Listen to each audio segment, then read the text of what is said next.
authenticity is a crock. Authenticity is overrated. Authenticity is a trap. Because the last time you were authentic, you were 3 months old, lying in diapers with poop in them, crying. Ever since then, you have done things with intent. You have done things on purpose. You wake up in the morning, you don't feel like going to work, you go to work. That if we hire a professional to do surgery on our knee or paint our house, we don't want them to show up and say, I had a fight with my spouse, I'm going to do a lousy job today. That would be authentic, not what we want. No, please fake being the best surgeon in the world today, because that's what I hired and that's what I need. What people actually want from you is consistency. And the easiest way to be consistent is to do something that comes naturally to you, but you still, no one cares enough about you for you to be authentic, unless you're, one of those Instagram influencers who gets points for putting on drama, right? For the rest of us, if you go to see Hamilton on Broadway when it reopens, you're certainly hoping that no one in the cast will be authentic. You want every person in the cast to give the best possible performance. So yes, we've seen all those companies that had too much ad money to spend running exactly the same COVID ad. If you haven't seen that video, it's hysterical. Same phrases, same typeface, same cutaways. That's just noise. Forget about that. What it means to be consistent and have empathy in a time of crisis is to allow your people to be human.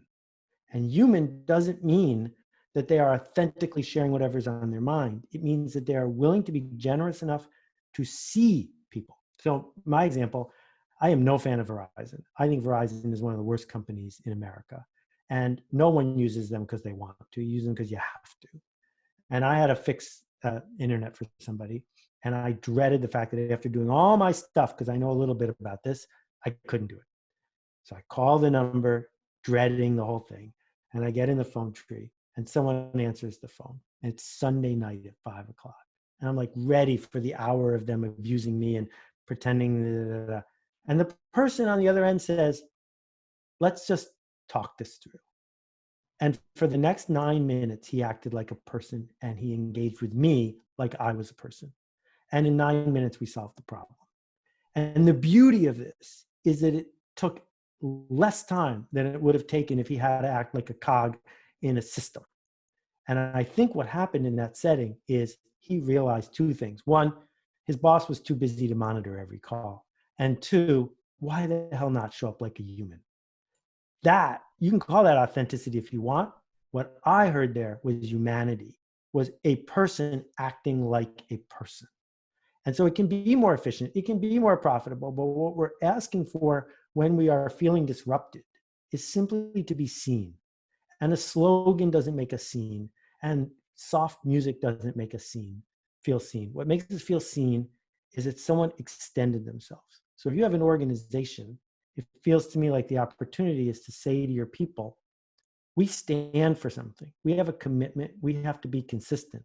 But within those boundaries, please show up as people.